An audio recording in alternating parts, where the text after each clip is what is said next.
So hi and welcome back everybody. So in this video I'm going to show you how you can create these simple 3D buttons in your game scene to use them in your project to switch through a menu or something like that and place objects. So let's jump straight into it.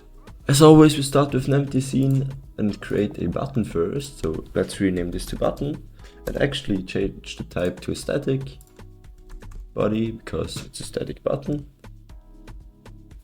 3D as well, so we also need a mesh to see the button. Let's add this one as well.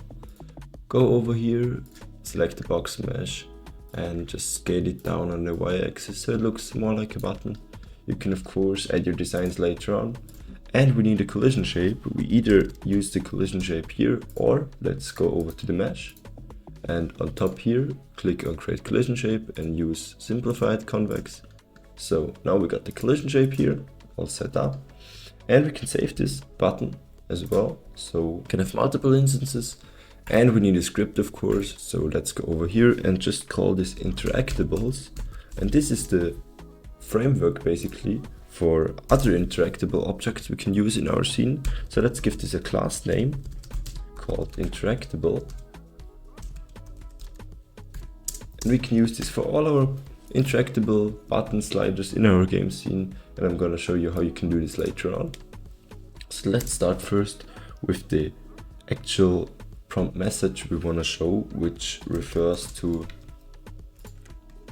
this over here, which is on top, which is called next part here or previous part here, and then we also got the prompt key, which is the E right here. So let's make an export variable called prompt message and just let this on interactable by default. And we also need a prompt action that is triggered. So let's just call this also interact, for example, just here, and the export variable key name or key name, which is E in this example. So actually misspelled over here. Let's first take care about this prompt message which is shown here. So we'll create a function called getPrompt, which can just return this then. So here we just return our prompt message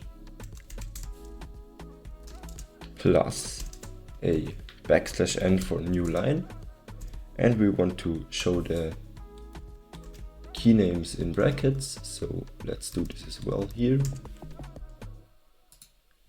Go over here and here you can say key name as well. So like that. And I also need this over here, so that should fix it. Only one, not twice. Yeah, exactly. So now we can then return this prompt message, which is shown here in the display on top of these. So next up, we want to create a function which is triggered by this prompt action. So we gotta call this interact. And this function is triggered when the player hits the button. So we then just go over there, up here, and create a signal called interacted, so we can indicate that we've interacted.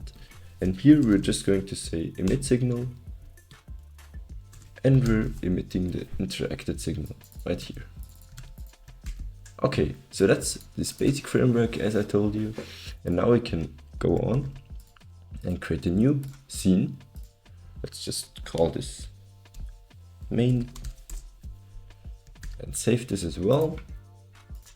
So we have our button now here and we want something to interact with it, basically a player. We could use a player controller from the asset library here, but since I've already made one and also a tutorial to that, I can use this one, and I'm actually going to drop down the link to the GitHub repository so you don't have to go through the tutorial again. Just go to the GitHub link, get the player controller script. I'm just going to show you how I'm building up the player right here, and then I'm going to add the script in my GitHub repository. So let's make a character body first. Rename to player, and we need a mesh, of course. Just to speed this up, here I'm not using a collider for the player. I'm just going to go over here and make a not 3D. And make a head, because that's due to some other reasons. You can check out in this PlayerController video, just follow along. And we need a mesh as well. I'm just going to go over and make something like a cube here, a box. And then we're moving, be careful to select the head, and moving the head with the camera up here. Maybe scale it down a little bit and move the camera a little bit out from here.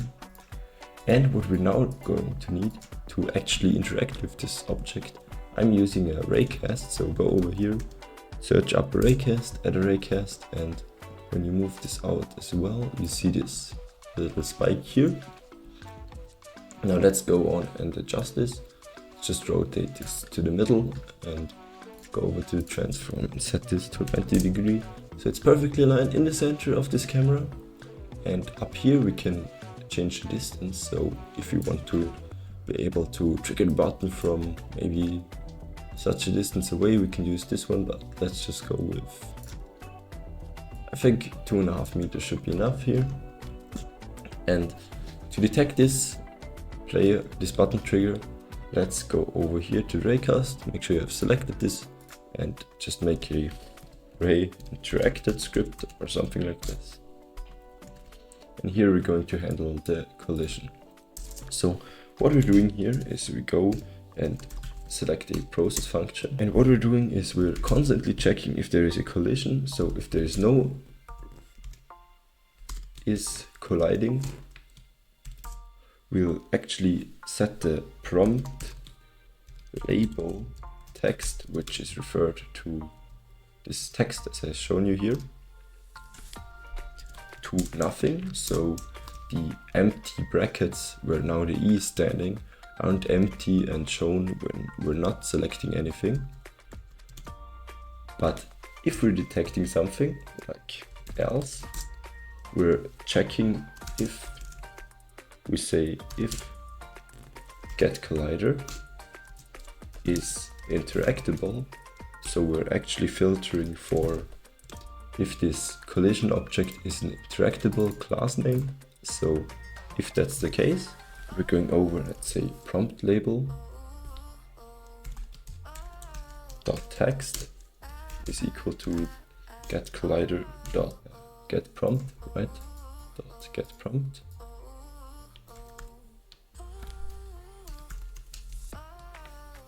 And we can actually set this up here as a collider variable, so we don't always have to call collider.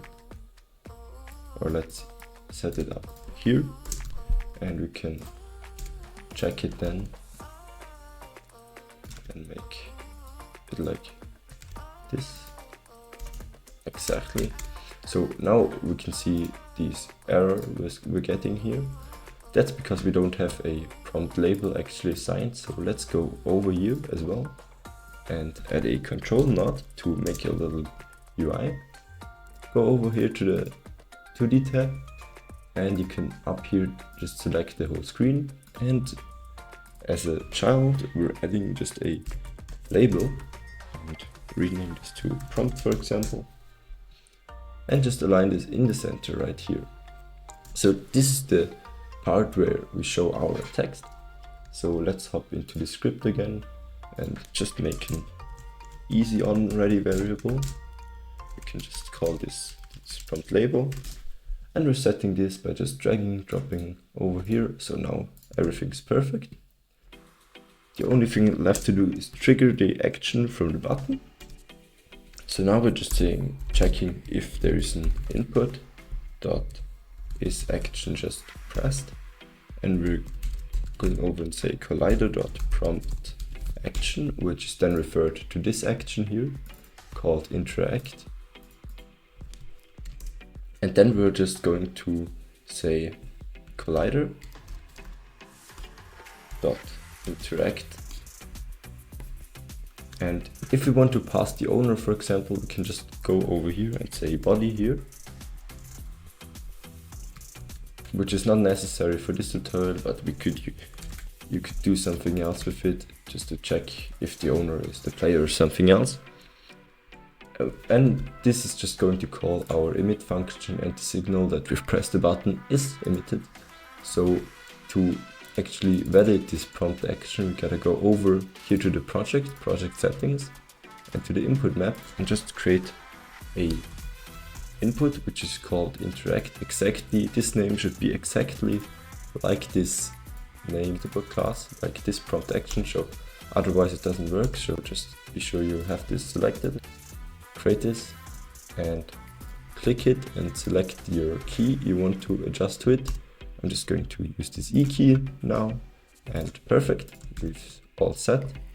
And now we can just go over into the raycast, and just also, otherwise, if the collider is not interactable, we're also returning this empty prompt label as well.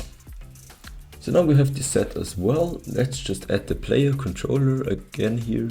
Let's just create a new script called player. Now just simply copy this script as I have it in the GitHub repository over to your project, as I do here, and just make sure these variables are set. So you can just remove this again and adjust them, assign them here to the right so we don't have any mistakes here. So that should work fine as well here. So we could make an empty node 3D, which we can just call a terminal, for example.